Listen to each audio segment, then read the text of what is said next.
Today we are making what is right now the current hot trend in the hamburger world, the smash burger. And since I learned how to make them at home, we have had it on total repeat over here.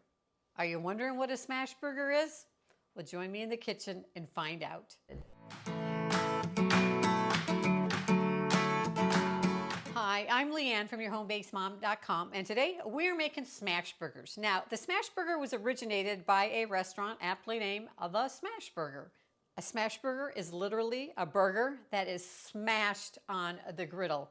It's cooked at high heat and really thin, and it develops this yummy, crunchy edge on it, and a nice crust forms on it due to the high heat that it's cooked at. And the best part, it cooks in just a couple of minutes. Now, we're going to go outside today to cook this burger because I have a very sensitive smoke detector, and whenever I cook anything on my cast iron griddle at a high heat, my smoke detector goes off. So to spare us all having to listen to that, we're going to head outside to the grill. Right, before we head out to the backyard, let's go over what you're going to need for your smash burgers. Super simple and easy. I have got a pound of ground beef here, and I like to use an 80-20 blend. I like to have that extra fat in there. It helps to form that crust and those crispy edges of the smash burger.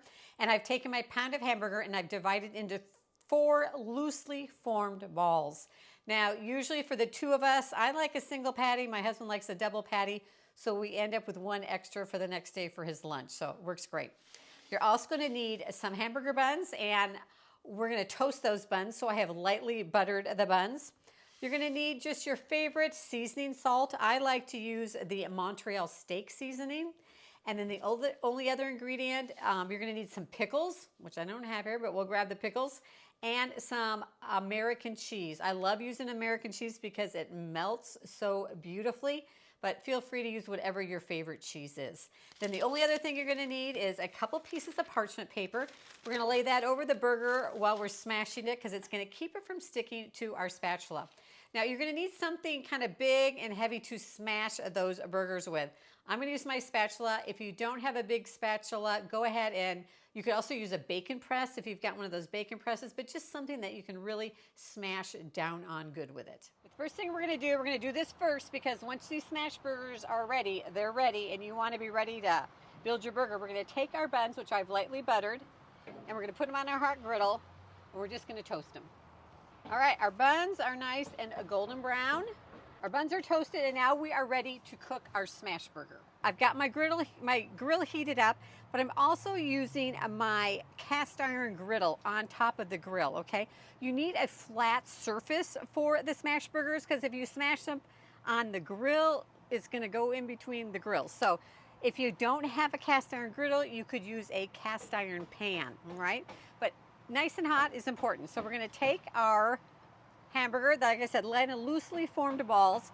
I put a little butter on my griddle. Sorry, my neighbors, I don't know if you can hear that pounding, but they're building a new deck, and you know, we're gonna have to listen to their pounding a little bit. But we're gonna take our hamburger, and we'll do one at a time here. Then we're gonna take our parchment paper and put it over the top, and then we are gonna smash. And you are gonna smash, smash, and kind of keep smashing them. You want them nice and thin. Get those edges. All right. There you go. You can see we've kind of created a little bit of a lacy edge. That's what you want. And we're going to let it cook for about 2 minutes or so. And this yummy brown crust is going to form on the other side. All right, we're ready. We're going to do our second one. Put it on. Grab our parchment paper on top. And smash, smash, smash. And I like to put a little bit more pressure on the edges to get those nice thin edges that are characteristic of the smash burger. As soon as you've got them cooking and smashed down, we're going to take our seasoning salt, and I like to be pretty generous with it. It gives it a lot of flavor. Just sprinkle it on top.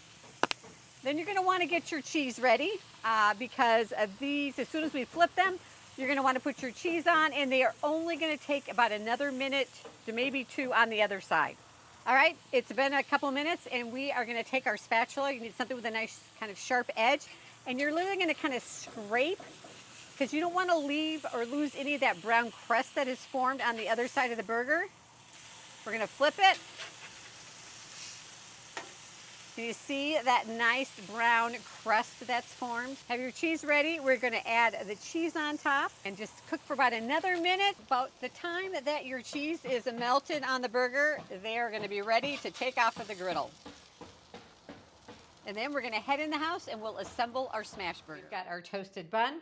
Now the other thing I'm going to add to my burger is some burger sauce. Now I made this burger sauce. I'm going to link to the recipe down below, but you could also just use ketchup and mustard if that is your preference, but we like a burger sauce here at our house. And so we're going to spread that on. I always like to put that onto the bun versus putting it onto the hamburger because then it kind of soaks into the bun a little bit.